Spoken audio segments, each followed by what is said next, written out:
Hello guys, welcome sa Kinos Works.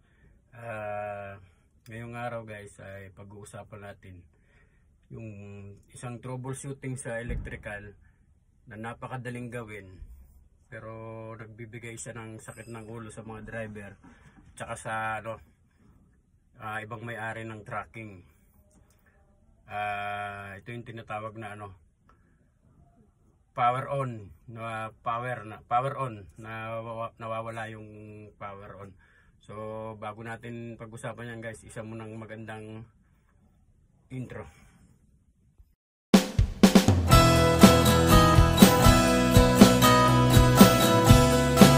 So yun na nga guys, balik na tayo sa ating pinag-uusapan. Yung tinatawag ko na power on, halimbawa maandar ka, may power siya, tapos pumarada ka, tapos kumari kakain ka lang, pagpatay mo, gusto mo nang i-start, ayaw nang umi-start. Karamihan ganun nangyayari na tinatawag sa akin ng may-ari. Siguro nakakalimutan ng may-ari na malayo ako sa kanila. Kaya tinatawag ng may-ari sa akin dahil yung track down nila wala nang power.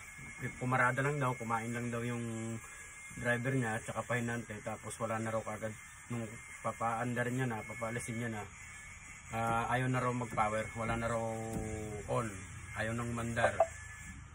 So tatawagan ako nung may-ari, sasabihin gawin ko, tinatanong ko yung may-ari, sabi ko, nasan kayo sir? Nandito sa Maynila, nasa pier, o kaya sabihin nandito ako sa Bataan, nasa pier ng Bataan. Sabi ko, sir, napakalayo nyo, nandito ako sa Subic. At saka ako, yung biyahe nyo, yung biyahe ko papunta dyan, mas matagal pa kasi sa paggawa ko, gagawin ko yung unit nyo. At saka ako, siguraduhin nyo lang na ipinarada nyo lang yung unit nyo, umaandar dati, tapos pinarada nyo, ngayon papastartin nyo na, ayaw nang start, siguraduhin nyo lang. Oo, ganun nga. Ituturo ko ako sa inyo kung paano. Ituturo ko na. So ngayon guys, ituturo ko naman sa inyo lahat, ituturo ko na sa inyong lahat kung paano yung diskarte na yun, na napakadali siyang gawin pero ibibigay siya ng sakit ng ulo. Ngayon ibibigay ko sa inyo ang diskarte, yung naka-troubleshooting niya na madaling-madali lang. Ito yon. Kung nakikita nyo guys, nakapatay siya, di ba? Yan. Nakapatay siya yung susi. Ngayon i-on ko yung susi. Yan, di ba? Na-on na. Ngayon susubukan kong i-start.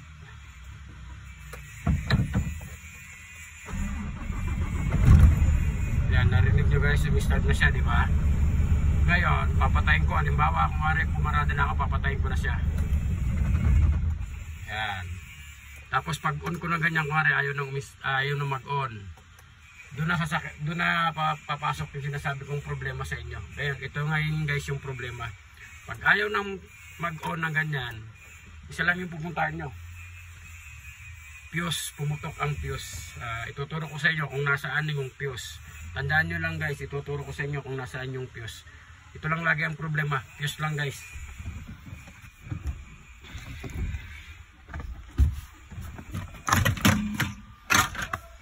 Kung nakikita nyo guys, ito yung relay, ito yung fuse, dalawa, fuse solder, dalawa.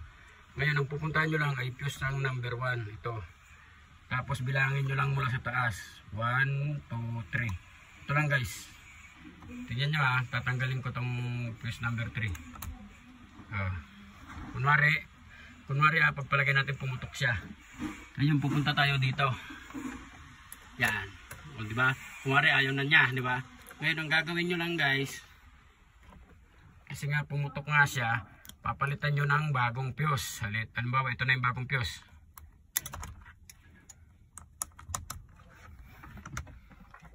Ayan guys, meron na.